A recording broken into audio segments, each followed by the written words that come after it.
अस्सलामुअलैकुम INN news के साथ मैं हुरबाबर। सबसे पहले न्यूज हेडलाइंस। जिला खैबर में दहशतगर्दी से तबाह हाल स्कूलों की तामीर नौ की मंजूरी।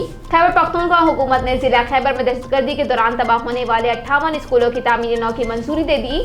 जिला खैबर में दहशतगर्दी के दौरान तबाह होने वाले 58 स्कूलों की तामीर नौ के लिए 2 बिलियन रुपए चीन जबकि 21 करोड़ रुपए सूबाई हुकूमत ने फराहम किए हैं। डेडलॉक के चेयरमैन और एमपीए मोहम्मद शफी का कहना है कि फंड्स महकमा तालीम के अकाउंट में ट्रांसफर हो चुके हैं, जिसके बाद तामीर नौ का काम चंद दिनों में होगा। उन्होंने कहा कि 2016 में तामीराती प्रोजेक्ट के लिए फंड मंजूर हुआ था, मगर ताखीर के बायस मटीरियल महंगा होगा।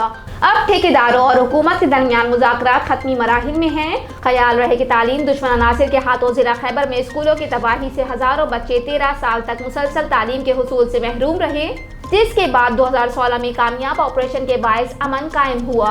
इम्कान है कि जिला खैबर में तबाह होने वाली दरसगाहों की तामीर नौ से शरह ख्वानदगी पर मुस्बत असरात मरतब होंगे।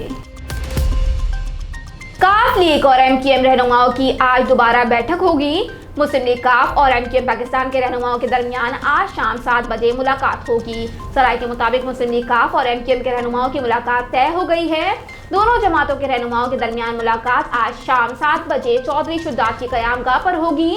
ख्याल रहे कि चंद रोज कबल भी एमक्यूएम पाकिस्तान के वफ्द ने इस्लामाबाद में मुस्लिम लीग काफ के रहनुमाओं से मुलाकात की थी, जिसमें मुल्क की सियासी सूरत हाल और तहरीक अदम एतमाद के हवाले से बातचीत की गई थी।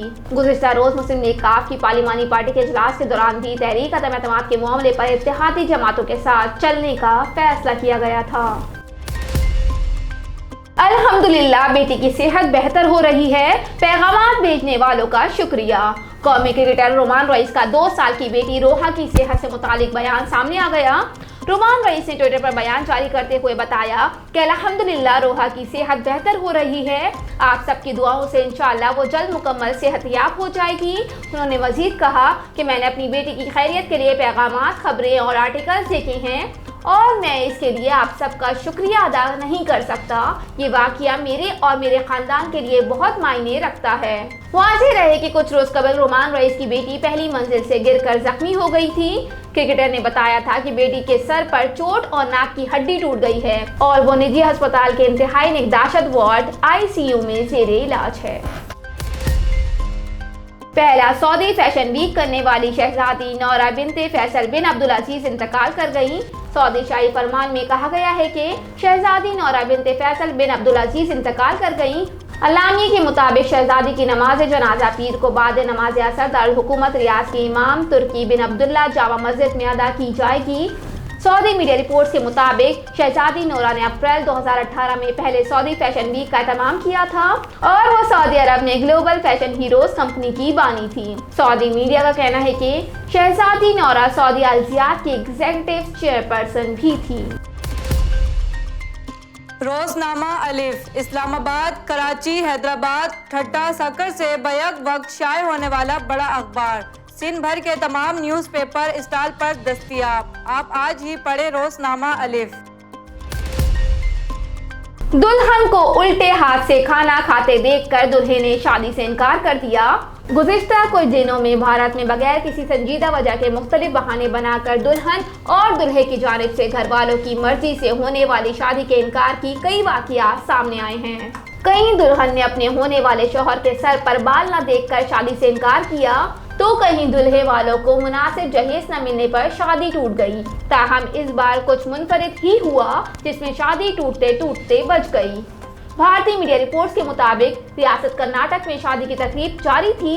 दुल्हन और दूल्हे वाले निहायत खुशगवार मूड में शादी की रस्मात अदा कर रहे थे कि अचानक खाना खुला और शादी में बदनज़मी हो गई। दरअसल दूल्हा और दुल्हन को एक साथ खाना दिया गया और जब दुल्हन ने खाना खाना शुरू किया तो वो उल्टे यानी बाएं हाथ से खाना खा रही थी, जो दूल्हे को नागवार गुजरा और उसने दुल्हन के रवैये को गैर मुनासिब कहकर फौरन ही शादी से इनकार कर दिया। जिसमें उसके घर वालों ने भी हिमायत की और बारात वापस ले जाने का फैसला कर लिया।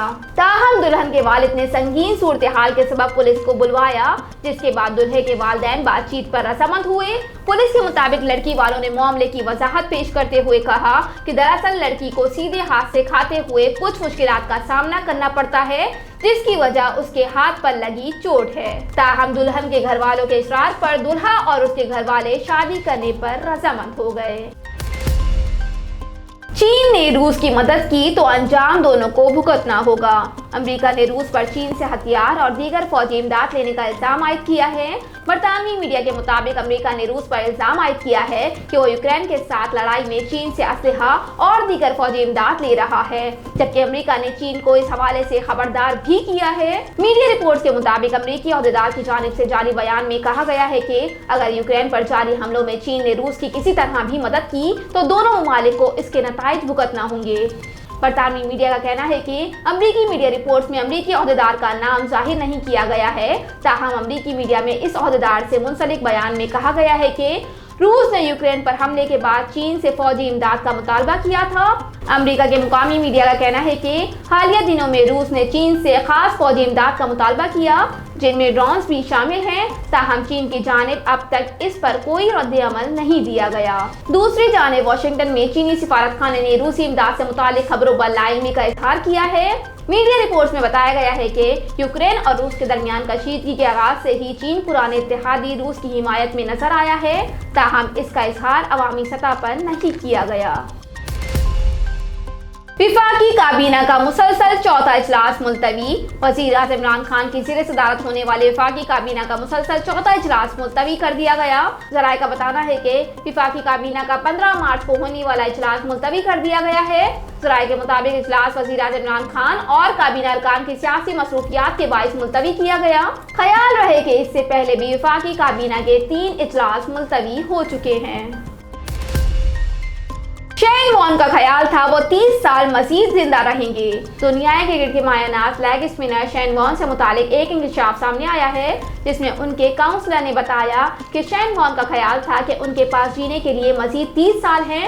गैर मुल्की खबर इस इदारे की एक रिपोर्ट के मुताबिक शेन वॉर्न के काउंसलर लियान योंग का कहना है कि शेन वॉर्न मरने से कबल बेहद खुश थे। लियान योंग के मुताबिक उन्होंने 2015 में 52 साल शेन वॉर्न को शादी करने का मशवरा दिया था और ऑस्ट्रेलियाई खिलाड़ी शादी के लिए तैयार भी हो गए थे। शेन वॉर्न शादी के लिए किसी लड़की की तलाश में थे। उन्होंने कहा कि शेन वॉर्न की मौत एक खौफनाक सदमा थी, क्योंकि वो शादी के लिए किसी लड़की की तलाश में थे। काउंसलर ने शेन वॉर्न के साथ हुई गुफ्तगू से पर्दा उठाते हुए बताया कि मैंने शेन से उनकी ख्वाहिश पूछी कि वो अब क्या चाहते हैं, तो उन्होंने कहा कि मैं 3 काम करना चाहता हूँ: बच्चों के साथ वक्त गुजारना, किसी के साथ शादी करना और क्रिकेट खेलना। काउंसलर ने इंकशाफ किया कि शेन वॉर्न मुस्तकबिल के लिए मंसूबाबंदी कर रहे थे और उन्होंने बताया था कि वो जिंदगी से क्या चाहते हैं। लियान के मुताबिक सब कुछ ठीक जा रहा था और शेन ने 3 माह की छुट्टी ले रखी थी, जिस दौरान वो अपने बच्चों के साथ वक्त गुजारने के मुंतजिर थे, जिनसे उन्हें मोहब्बत थी। शेन को सेहत के हवाले से किसी मसाइल का सामना नहीं था। वो सोच रहे थे कि उनके पास जीने के लिए 30 साल मजीद बाकी हैं। हेडलाइंस आपने मुलाहिजा की। न्यूज स्टूडियो में फिलहाल इतना ही। मजीद खबरों और अपडेट्स के लिए देखते रहिए RNN न्यूज। हमारे साथ रहिएगा।